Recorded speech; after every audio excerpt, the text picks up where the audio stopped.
passing of a loved one is never easy to understand for any of us, but it can be a lot for a tiny heart to handle. So, how do you help a child deal with pain and grief and help them mend when the life of someone they love has come to an end?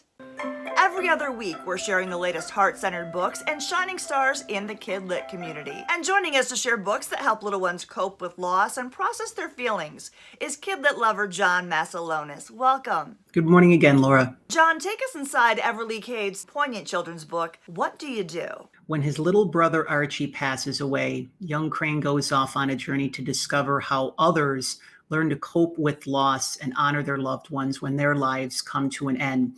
Along his path, he comes across several creatures who provide him with insightful messages and glimpses of how they choose to remember their loved ones. This helps young Crane to remember that even though little Archie is no longer with him on this earthly plane, that he will forever be with him in his heart. This is an exceptionally touching story with gorgeous, soft watercolor illustrations, and I love the way that the characters in the book address how to cope, how to take steps toward healing by speaking of that loved one often or planting a flower or a tree.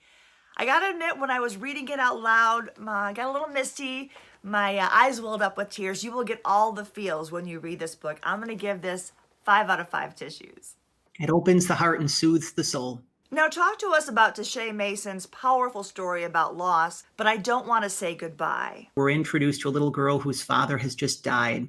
She's learning that the most difficult thing is to say goodbye. As her mother makes the funeral arrangements and as they do their part to honor this man who was beloved by so many, the little girl is learning to come to peace with her father's death. Thanks to her mother, her dog Bella, her family, her friends, and those in the neighborhood, she is able to honor her sadness and remember the treasured memories that her and her father forever shared.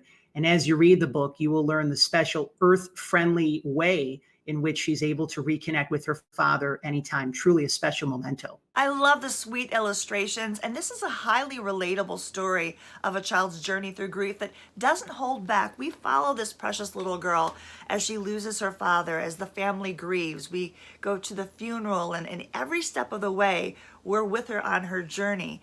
I do love the overriding message that those loved ones will always live within us.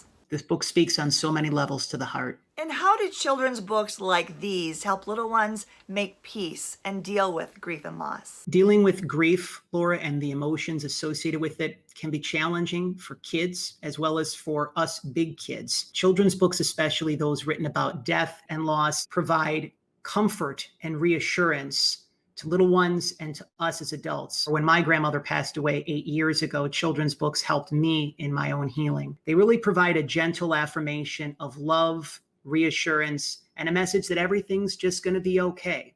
These books especially are needed for all of us right now, children, parents, and families. And what are some of the key heartfelt themes and messages that can be found inside both of these books? Laura, grieving takes time. Honor how you feel. Remembrance, that honoring your loved one after they pass is something that can help you heal and really go on and living your life in a very meaningful way. That love never dies, as I like to say, that it only changes form. Our loved ones, they're never truly gone. And hope, despite losing a loved one, to really remember that life can and will get better over time.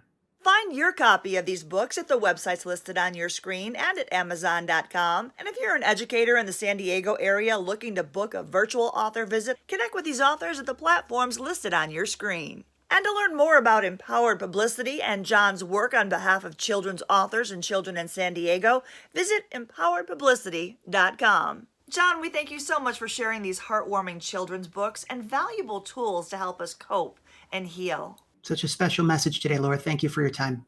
And we thank you for joining us in San Diego Living. We'll see you next time.